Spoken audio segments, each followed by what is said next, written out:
Hello students, कैसे हो आप सब। आई होप अच्छे हो गए, मैं भी अच्छी हूँ। आज मैं आपको क्लास 12 का चैप्टर नंबर 10 स्टार्ट करवाने जा रही हूँ, वेक्टर अलजेब्रा। इसके अंदर हम वेक्टर, ये वैसे तो फिजिक्स से रिलेटेड है, थोड़ा सा पता होना चाहिए, बट आपको वेक्टर क्या होता है, स्केलर क्या होता है, जीरो टाइप ऑफ वेक्टर्स हमारे पास क्या क्या हैं, ठीक है। तो चैप्टर स्टार्ट करते हैं ज़्यादा बात ना करते हुए। और अगर आपको मेरा पढ़ाई समझ में आता तो चैनल को सब्सक्राइब ज़रूर किया करो। और क्लास 10th के मैंने कल सैम्पल पेपर की वीडियो भी डाली थी, और साथ में केस स्टडी के जो क्वेश्चंस हैं वो केस स्टडी के क्वेश्चंस भी करवाए थे। अगर आप वो केस स्टडी के क्वेश्चन कर लोगे तो आपका एक भी नंबर नहीं कटेगा, सारा का सारा उसी में से आएंगे, आपके जो केस स्टडी के क्वेश्चन आएंगे, ठीक है। तो देखो हमारे पास होता क्या है वेक्टर। देखो यहाँ पे हमारे पास दो चीज़ हैं। सबसे पहले हमारे पास चीज़ क्या है, स्केलर। स्केलर हमारे पास क्या होते हैं, ठीक है, पता होना चाहिए आपके पास स्केलर क्या होते हैं।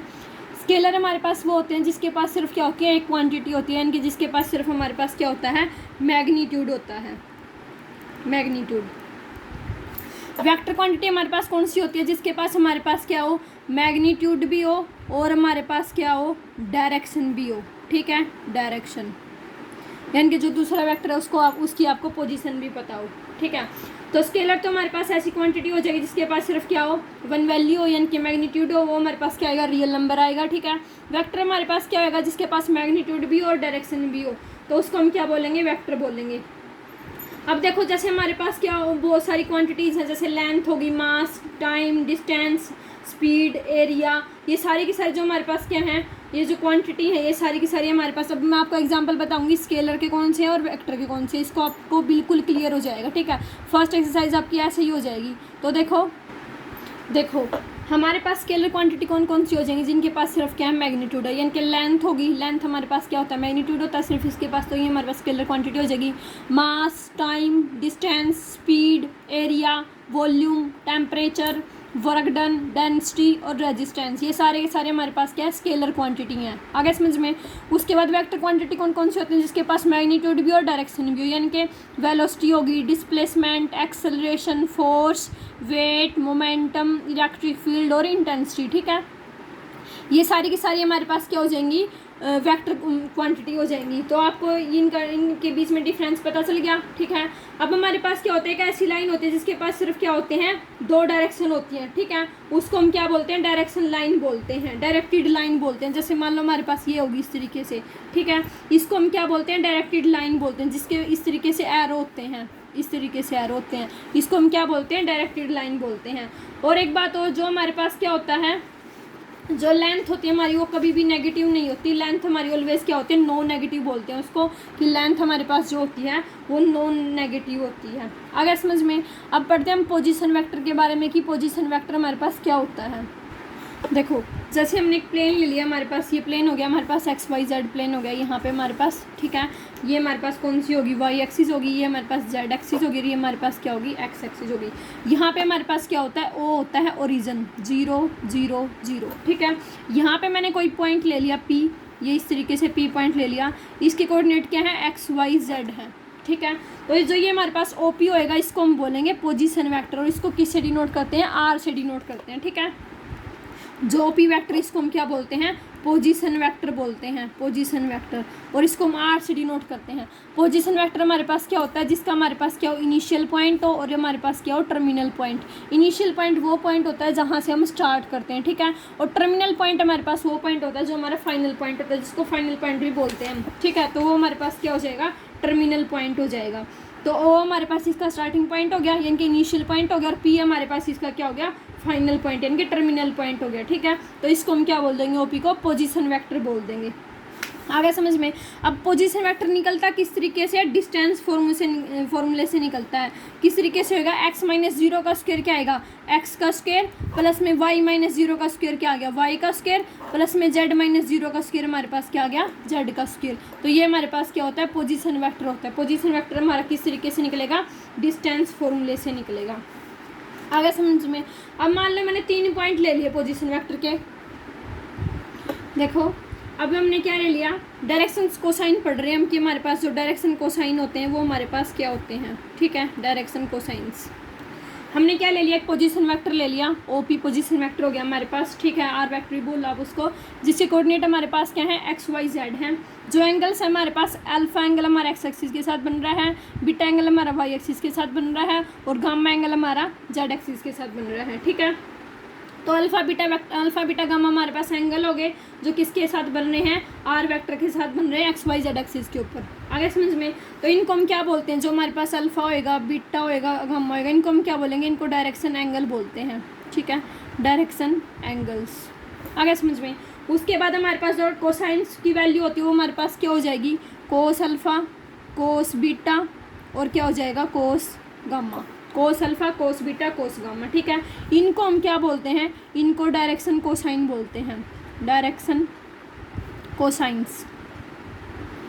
आगे समझ में इतना, किसके रिस्पेक्ट में, पोजीशन वेक्टर आर के रिस्पेक्ट में, ठीक है। यूजुअली हम इनको किससे डिनोट करते हैं, एल एम एन से डिनोट करते हैं, एल एम एन, ठीक है। एल हमारे पास क्या होता है, कोस अल्फा, एम हमारे पास कोस बीटा, और एन हमारे पास क्या होता है, कोस गामा के इक्वल होता है, ठीक है। तो यहाँ से देखो हमारे पास क्या हो जाएगा, अगर हमारे पास ये वाली जो ट्रायंगल है ओ ए पी, ये अगर हमारे पास क्या बन जाए, एक राइट एंगल ट्रायंगल बन जाए, तो हमारे पास क्या हो जाएगा, देखो इस तरीके से, अगर ये हमारे पास क्या बन जाए, राइट एंगल ट्रायंगल बन जाए इस तरीके से, ठीक है। ये पी पॉइंट है, ये ओ पॉइंट है, यहाँ पे हमारे पास क्या था, ए पॉइंट था, ये 90 डिग्री का है। आगे समझ में, ये हमारे पास एक्स एक्सिस थी हमारे पास, ठीक है। तो यहाँ से हमारे पास कोस अल्फा की जो वैल्यू है वो हमारे पास क्या आ जाएगी, पोजीशन वेक्टर, ये हमारे पास क्या हो गया, आर हो गया, ये हमारे पास क्या हो गया, एक्स हो गया, ठीक है। तो कोस अल्फा हमारे, कोस थीटा हमारे पास क्या होता है, बेस अपॉन में हाइपोटेन्यूज होता है, तो बेस हमारे पास इसका क्या आ गया, एक्स, हाइपोटेन्यूज हमारे पास क्या हो गया, आर, ठीक है, एक्स अपॉन में आर आ गई।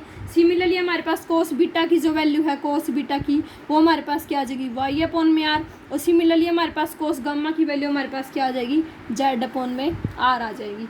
आगे समझ में। तो इसका मतलब जो हमारे पास कोऑर्डिनेट है पी के, वो हमारे पास क्या हो जाएंगे, अगर यहाँ से हम इसकी जगह पे एल एम वाई, एल की इक्वल रखेंगे, यानी कि एल इज इक्वल टू क्या आ गया, X by R, M is equal to क्या आ गया, वाई बाई आर, और एन इज इक्वल टू क्या आ गया, जेड बाई आर। तो यहाँ से एक्स की वैल्यू हमारे पास क्या आ गई, एल आर, यहाँ से वाई की वैल्यू हमारे पास क्या आ गई, एम आर, और यहाँ से जेड की वैल्यू हमारे पास क्या आ गई, एन आर, ठीक है। तो इसका मतलब जो हमारे पास कोऑर्डिनेट है पी के, वो हमारे पास क्या हो जाएंगे, एल आर हो जाएगा, एम आर, और क्या हो जाएगा, एन आर, ये हमारे पास पी के कोऑर्डिनेट हो जाएंगे, ठीक है। इनको हम क्या बोलते हैं, इनको हम डायरेक्शन कोसाइंस बोलते हैं, किसके रिस्पेक्ट में, डायरेक्शन रेशियो के रिस्पेक्ट में, इनको हम क्या बोलते हैं, डायरेक्शन कोसाइंस बोलते हैं, ठीक है। अब एक चीज़ देखो, हमारे पास एक रिजल्ट होता है क्या, कि एल का स्क्वायर प्लस एम का स्क्वायर प्लस एन का स्क्वायर, ये हमारा 1 के इक्वल होता है, बट ए का स्क्वायर प्लस बी का स्क्वायर प्लस सी का स्क्वायर, ये हमारा 1 के इक्वल नहीं होता। आगे समझ में। एल का स्क्वायर यानी कि डायरेक्शन कोसाइन का स्क्वायर तो हमारे पास 1 के इक्वल होएगा एडिशन करके, लेकिन जो हमारे पास ए बी सी, ये जो हमारे पास उसके वेक्टर दे रखे हैं, वेक्टर का हमारे पास जो सम है, डायरेक्शन रेशियो है जो हमारे पास, उनका जो सम है हमारा, वो 1 के इक्वल नहीं आएगा डायरेक्शन रेशियो का। इतना समझ में आ गया। अब चलते हैं हम टाइप्स ऑफ वेक्टर की तरफ।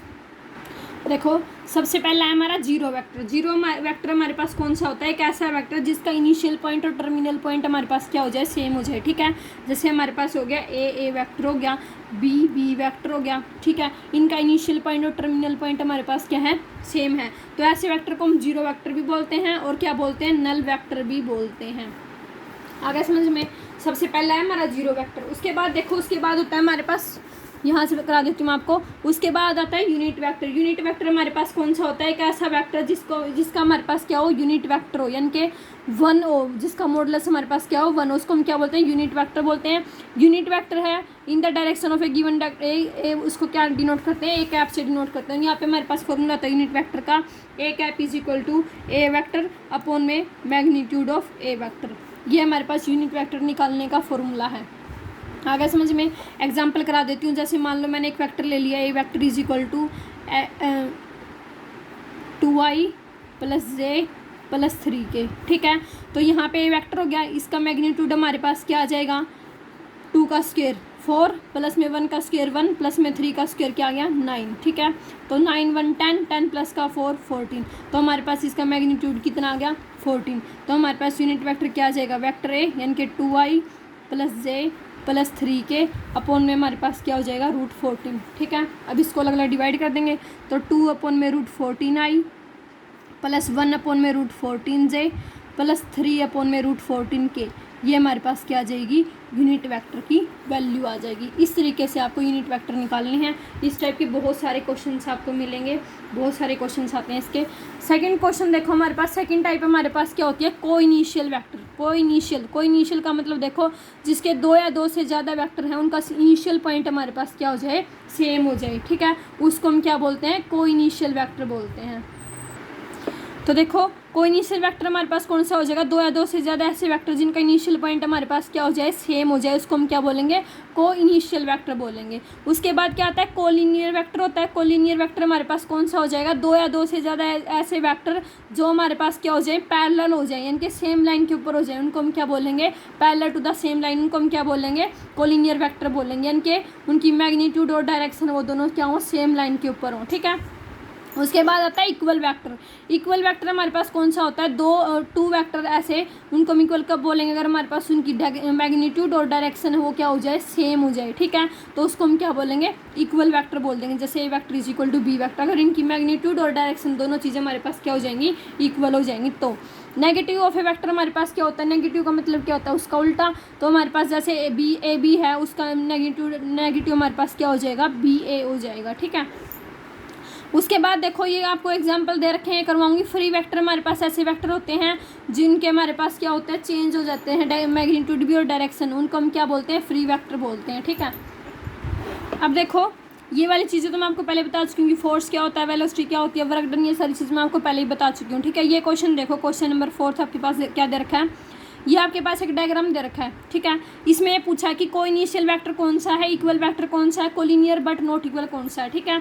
कोइनिशियल वेक्टर कौन से थे, 2 या 2 से ऐसे वेक्टर जिनका स्टार्टिंग पॉइंट हमारे पास क्या हो, सेम हो, ठीक है। तो देखो यहाँ से ए वेक्टर है और यहाँ से डी वेक्टर, दोनों सेम पॉइंट से स्टार्ट हो रहे हैं, तो ए और डी हमारे पास कैसे हो जाएंगे, कोइनिशियल वेक्टर हो जाएंगे। उसके बाद इक्वल वेक्टर हमारे पास कौन से होते हैं, मैंने बताया था ऐसे वेक्टर जो हमारे पास क्या हो, जिनका मैग्नीट्यूड और डायरेक्शन हमारे पास क्या हो, सेम हो, ठीक है। तो जैसे हमारे पास बी वेक्टर हो गया और डी वेक्टर हो गया, दोनों का जो मैग्नीट्यूड है वो सेम है, दोनों हमारे पास क्या है, पैरेलल भी है, ठीक है। तो ये हमारे पास क्या हो जाएंगे, इक्वल वेक्टर हो जाएंगे। थर्ड पॉइंट बोला इसने collinear but not equal, collinear तो होने चाहिए लेकिन इक्वल नहीं होने चाहिए, तो कौन सा हो जाएगा, ए और सी, क्यों, क्योंकि ए की डायरेक्शन इस साइड में है और सी की डायरेक्शन इस साइड में है, तो ये दोनों वेक्टर हमारे पास कोलिनियर तो हैं बट इक्वल नहीं है, ठीक है। होगी आपकी एक्सरसाइज, इसमें सिर्फ यही था। अब देखो वेक्टर की एडिशन किस तरीके से करते हैं, मल्टीप्लिकेशन किस तरीके से करते हैं। ये देखो सबसे पहले है एडिशन ऑफ वेक्टर्स, वेक्टर को किस तरीके से ऐड किया जाता है। मैंने 3 वेक्टर ले लिए, ए वेक्टर, बी वेक्टर और सी वेक्टर, ठीक है। यहाँ पे देखो इसको किस तरीके से ऐड करेंगे, यानी कि जो बड़े वाली साइड है, जो ए सी वेक्टर है वो हमारा किसके इक्वल हो जाएगा, ए बी वेक्टर प्लस में क्या हो जाएगा, बी सी वेक्टर हो जाएगा, ठीक है। ये हमारे पास इसको क्या बोलते हैं, ट्रायंगल लॉ भी बोलते हैं, triangle law of vector addition, ठीक है, वेक्टर एडिशन कि जो सबसे बड़े वाली साइड है वो इन दोनों साइड का क्या हो जाएगी, सम हो जाएगी, यानी कि वेक्टर की फॉर्म में बोल देंगे इसको कि जो ए सी वेक्टर है वो क्या हो जाएगा, ए बी वेक्टर प्लस में हमारे पास क्या हो जाएगा, बी सी वेक्टर के इक्वल हो जाएगा, ठीक है। उसके बाद देखो हमारे पास एक प्रॉपर्टी आती है क्या, कि हमारे पास जो एडिशन होती है वो क्या होती है हमारे पास 2 वेक्टर की। सबसे पहली प्रॉपर्टी देखो क्या दे रखी है, सबसे पहली प्रॉपर्टी है हमारे पास, प्रॉपर्टीज करवा रही हूँ मैं आपको, प्रॉपर्टीज। सबसे पहली प्रॉपर्टी क्या है कि ए वेक्टर प्लस में बी वेक्टर किसके इक्वल हो जाएगा, बी वेक्टर प्लस में ए वेक्टर के इक्वल हो जाएगा, ठीक है। इसको हम क्या बोलते हैं, कोम्यूटेटिव प्रॉपर्टी बोलते हैं, commutative property. A vector plus B vector is equal to क्या आ जाएगा, बी वेक्टर प्लस में ए वेक्टर, ठीक है। कि पहले या तो ए वेक्टर के अंदर बी वेक्टर ऐड कर लो या बी वेक्टर के अंदर ए वेक्टर ऐड कर लो, दोनों का जो आंसर है वो हमारे पास क्या आएगा, सेम आएगा। सेकंड प्रॉपर्टी हमारे पास है एसोसिएटिव प्रॉपर्टी, एसोसिएटिव प्रॉपर्टी। इसमें हमारे पास क्या होते हैं, 3 वेक्टर होते हैं, ठीक है। A vector plus B vector plus में क्या आ गया, C vector is equal to क्या हो जाएगा, A vector plus B vector plus में क्या हो जाएगा, सी वेक्टर। यानी कि पहले मैं ए वेक्टर को और बी वेक्टर को ऐड करूं और बाद में सी वेक्टर को ऐड करूं, या फिर पहले बी और सी को ऐड करूं और बाद में ए वेक्टर को ऐड करूं, तो उन तीनों का जो आंसर है वो हमारे पास क्या आएगा, ऐड होके सेम आंसर आएगा, ठीक है। इसको हम बोलते हैं एसोसिएटिव प्रॉपर्टी। उसके बाद देखो जो हमारे पास एडिटिव आइडेंटिटी होती है, थर्ड प्रॉपर्टी होती है हमारे पास एडिटिव आइडेंटिटी की, एडिटिव आइडेंटिटी, यानी कि किसी नंबर के अंदर मैं वो नंबर ऐड करूँ जो वही नंबर मिल जाए। जैसे कोई वेक्टर है ए वेक्टर प्लस में जीरो वेक्टर, क्या हो जाएगा, जीरो वेक्टर प्लस में ए वेक्टर, क्या आएगा, ए वेक्टर ही आएगा। ए वेक्टर के अंदर जीरो ऐड कर लो या जीरो वेक्टर के अंदर ए वेक्टर ऐड कर लो, आएगा क्या, ए वेक्टर ही आएगा आपके पास। तो ये हमारे पास क्या होती है, एडिटिव आइडेंटिटी हमारे पास क्या होती है, इसकी जीरो होती है, ठीक है। उसके बाद जैसे मान लो किसी स्केलर से मल्टीप्लाई करना है, जैसे हमारे पास क्या हो जाए, lambda A vector is equal to क्या हो जाएगा, magnitude of lambda magnitude of A vector, यानी कि जो लैम्डा है वो मोड के साथ वेक्टर से क्या आ जाएगा, बाहर आ जाएगा, ठीक है। यूनिट वेक्टर का फॉर्मूला मैं आपको पहले ही बता चुकी हूँ, एग्जाम्पल भी करवा चुकी हूँ कि ए कैप हो किसके इक्वल होता है, ए वेक्टर अपॉन में मैग्नीट्यूड ऑफ ए वेक्टर, ठीक है। ये हमारे पास क्या होता है, यूनिट वेक्टर का फॉर्मूला होता है। आगे समझ में। उसके बाद देखो हमारे पास, उसके बाद हमारे पास प्रॉपर्टी होती हैं, जैसे मान लो कंपोनेंट दे रखे हो, 2-3 कंपोनेंट दे रखे हो जैसे ए बी सी, तो उन तरीके से उनको किस तरीके से ऐड करेंगे। मान लो जैसे मैंने एक ए वेक्टर है वो ले लिया, A1i प्लस में A2j प्लस में हमारे पास क्या हो गया, A3k, ठीक है। बी वेक्टर है वो मैंने ले लिया B1i प्लस B2j प्लस में हमारे पास क्या हो गया, B3k, ठीक है। तो इनको अगर हमें ऐड करना है, फर्स्ट प्रॉपर्टी है हमारी सम की, ठीक है, ए वेक्टर प्लस में बी वेक्टर, तो क्या आएगा, आई के कोफिशिएंट ऐड होंगे, जे वाले जे में ऐड होंगे और के वाले के अंदर ऐड होंगे, ठीक है। तो ये हमारे पास क्या आ जाएगा, A1 प्लस B1i प्लस में हमारे पास क्या हो जाएगा, A2 प्लस B2j और प्लस में हो जाएगा A3 प्लस में B3k, ठीक है। अगर माइनस करना है, सब्ट्रैक्शन करनी है, तो सब्ट्रैक्ट्स भी इसी तरीके से होंगे, ठीक है। एडिशन भी और डिफरेंस भी दोनों इसी तरीके से होंगे। आगे समझ में। टू वेक्टर्स को अगर हम इक्वल कब बोलेंगे, वेक्टर्स को इक्वल कब बोलेंगे, जैसे ए वेक्टर है वो बी वेक्टर के इक्वल कब आएगा, जब उनके क्या हो जाएंगे, कोफिशिएंट इक्वल हो जाएंगे, यानी कि A1 किसके इक्वल हो जाएगा, B1 के, A2 किसके इक्वल हो जाएगा, B2 के, और A3 किसके इक्वल हो जाएगा, B3 के। तो हम क्या बोल देंगे कि दोनों जो वेक्टर हैं वो हमारे पास कैसे हैं, इक्वल हैं। और अगर इनमें से किसी भी वेक्टर को जैसे स्केलर से मल्टीप्लाई करनी हो, जैसे हमारे पास क्या आ जाए, लैम्डा ए वेक्टर आ जाए, तो हर कोफिशिएंट से मल्टीप्लाई हो जाएगा, वो क्या आ जाएगा, lambda A1i plus lambda A2j plus में हमारे पास क्या हो जाएगा, लैम्डा A3k, ठीक है। इस तरीके से हर वेक्टर के साथ ऐड हो जाएगा। आगे समझ में। अब चलते हैं नेक्स्ट प्रॉपर्टी की तरफ। एडिशन और मल्टीप्लिकेशन की क्या क्या प्रॉपर्टी हैं, देखो दो वेक्टर ले लिए मैंने, दो स्केलर ले लिए, ए वेक्टर और बी वेक्टर दो वेक्टर हो गए, और के और एम क्या ले लिए मैंने, दो स्केलर ले लिए, ठीक है। तो सबसे पहली प्रॉपर्टी हमारे पास क्या है कि ए वेक्टर प्लस में एम ए वेक्टर, ठीक है। दो स्केलर ले लिए, वेक्टर एक ले लिया, तो हमारे पास क्या हो जाएगा, के प्लस का एम इंटू में ए वेक्टर हो जाएगा। समझो इसको क्या कहना चाह रहा है ये, कि कोई ए वेक्टर है, मैं उसको के से मल्टीप्लाई करूं और उसी वेक्टर को ए वेक्टर को एम से मल्टीप्लाई करूं, ठीक है। या फिर क्या करूं, के और एम को ऐड कर दूं, पहले स्केलर को ऐड कर दूं और बाद में वेक्टर से मल्टीप्लाई करूं, तो दोनों का जो आंसर है वो हमारे पास क्या आएगा, सेम आएगा, ठीक है। सेकेंड प्रॉपर्टी हमारे पास क्या होती है कि एक मैंने क्या ले लिया, स्केलर, और क्या ले ली, मल्टीप्लिकेशन की ले ली, तो यहाँ से हमारे पास क्या हो जाएगा, के एम के साथ मल्टीप्लाई हो जाएगा और वेक्टर हमारे पास क्या हो जाएगा, बाहर हो जाएगा। ये भी सेम चीज़ है कि मैं पहले एम स्केलर के साथ मल्टीप्लाई करूँ, बाद में के साथ करूँ, या पहले के एम को मल्टीप्लाई करूँ और बाद में वेक्टर के साथ करूँ, तो दोनों का जो आंसर है वो हमारे पास क्या आएगा, सेम आएगा। थर्ड प्रॉपर्टी होती है हमारे पास डिस्ट्रीब्यूटिव प्रॉपर्टी भी बोलते हैं उसको। ए वेक्टर प्लस में बी वेक्टर क्या हो जाएगा, के ए वेक्टर प्लस में क्या हो जाएगा, के बी वेक्टर, ठीक है। इसको डिस्ट्रीब्यूटिव प्रॉपर्टी भी बोलते हैं। आगे समझ में। ये चीज़ थी हमारे पास। अब देखो हमारे पास रिमार्क दे रखे हैं दो। रिमार्क के अंदर इसने क्या बोला कि कोलिनियर कब होंगे, हमारे पास कोई ए वेक्टर और बी वेक्टर है, उनको हम कोलिनियर कब बोलेंगे, कि जब उनका जो रेशियो है हमारा वो किसी स्केलर के इक्वल आ जाए, तब हम उनको क्या बोल देंगे कि जो वेक्टर है हमारे पास क्या है, कोलिनियर है, ठीक है। जैसे मान लो ए वेक्टर हमारे पास क्या आ गया, A1i प्लस में A2j प्लस में A3k, ठीक है। बी वेक्टर मैंने ले लिया B1i प्लस में B2j प्लस में B3k, ठीक है।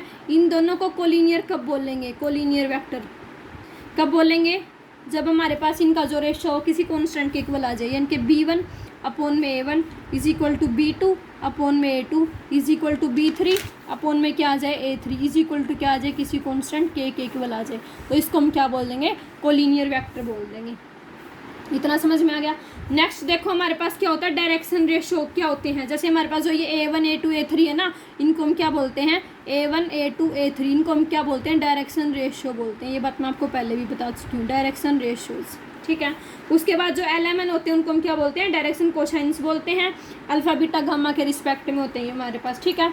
नेक्स्ट देखो 2 वेक्टर को अगर हम ज्वाइन कर रहे हैं, जैसे मान लो एक P वेक्टर हो गया हमारे पास, एक क्या हो गया P1 हो गया, एक P2 हो गया, ठीक है। इस तरीके से इसके कोऑर्डिनेट है x1 y1 z1 और इसके कोऑर्डिनेट है हमारे पास x2 y2 और z2, ठीक है।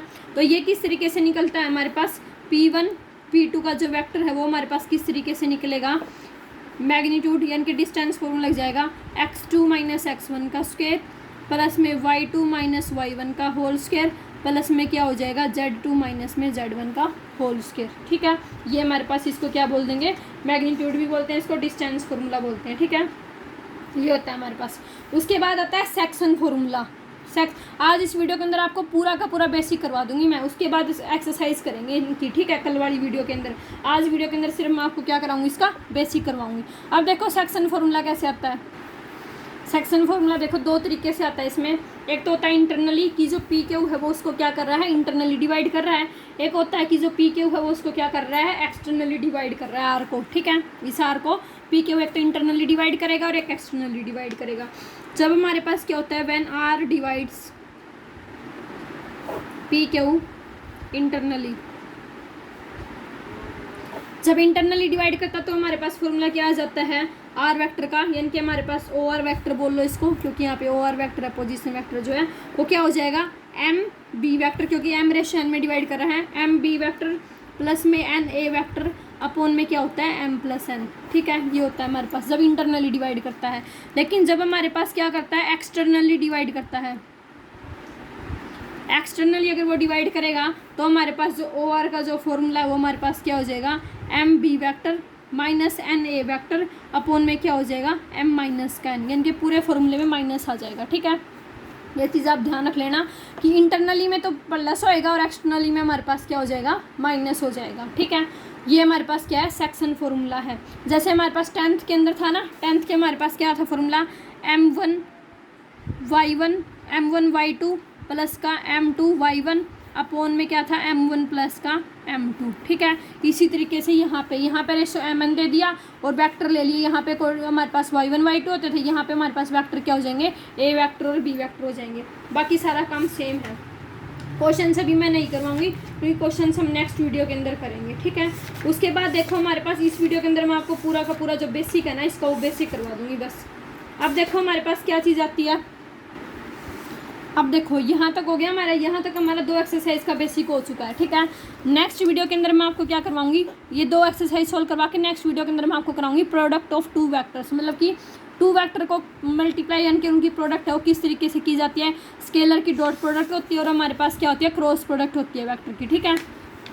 तो स्केलर प्रोडक्ट के लिए अलग से फॉर्मूला है और उसके लिए क्रॉस प्रोडक्ट के लिए अलग से फॉर्मूला। स्केलर प्रोडक्ट में हमारे पास कोस थीटा का यूज होएगा और हमारे पास क्रॉस प्रोडक्ट में यानी कि डॉट में कोस का यूज होएगा और क्रॉस में साइन थीटा का यूज होएगा एंगल का, ठीक है। तो वो सब मैं आपको नेक्स्ट वीडियो के अंदर करवाऊंगी क्योंकि ये वीडियो बहुत लंबी हो जाएगी ऐसे तो आज की वीडियो के अंदर इतना ही बेसिक है वेक्टर चैप्टर का। आई होप आपको अच्छे से समझ में आया होगा। अगर आपको मेरा पढ़ाया समझ में आता तो प्लीज़ चैनल को सब्सक्राइब जरूर किया करो। थैंक यू, मिलते हैं नेक्स्ट वीडियो के अंदर।